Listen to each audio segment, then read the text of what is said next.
एक पंडित जी काशी से पढ़कर आए थे। विवाह हुआ, स्त्री आई, कई दिन हो गए। एक दिन स्त्री ने प्रश्न पूछा कि पंडित जी महाराज, यह तो बताओ कि पाप का बाप कौन है।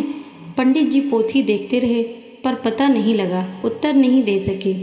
अब उन्हें बड़ी शर्म आई कि स्त्री पूछती है पाप का बाप कौन है।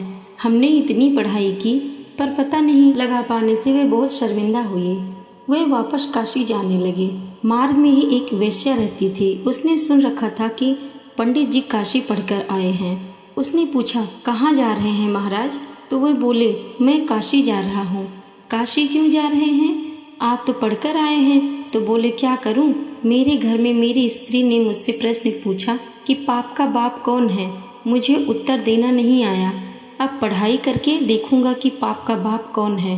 वह वेश्या बोली, आप वहाँ क्यों जाते हो? यह तो मैं ही बता सकती हूँ आपको। अच्छा, फिर तो बहुत अच्छी बात है, इतनी दूर जाना भी नहीं पड़ेगा। पंडित जी खुश हो गए। ठीक है, आप मेरे घर पधारो, आपको पाप का बात मैं बताऊंगी, वेश्या ने कहा।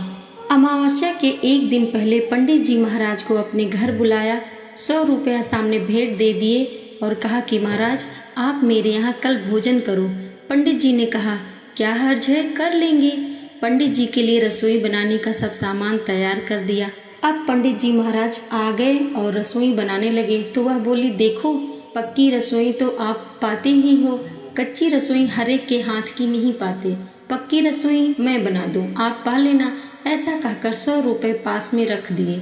उन्होंने देखा कि पक्की रसोई हम दूसरों के हाथ की लेते ही हैं, कोई हर्ज नहीं। ऐसा कहकर स्वीकार कर लिया। अब रसोई बनाकर पंडित जी को परोस दिया।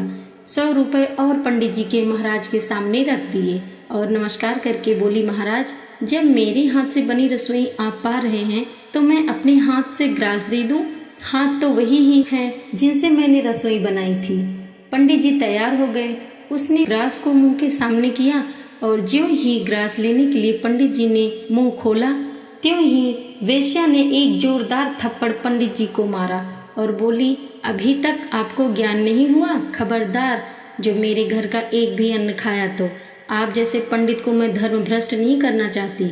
मैं तो पाप का बाप कौन है इसका ज्ञान कराना चाहती थी। रुपए ज्यों ज्यों आगे रखते गए पंडित जी ढीले होते गए। इससे सिद्ध हुआ कि पाप का बाप हुआ रुपयों का लोभ। काम, क्रोध और लोभ ये नरक के खास दरवाजे हैं। इनसे बचकर रहने में ही भलाई है।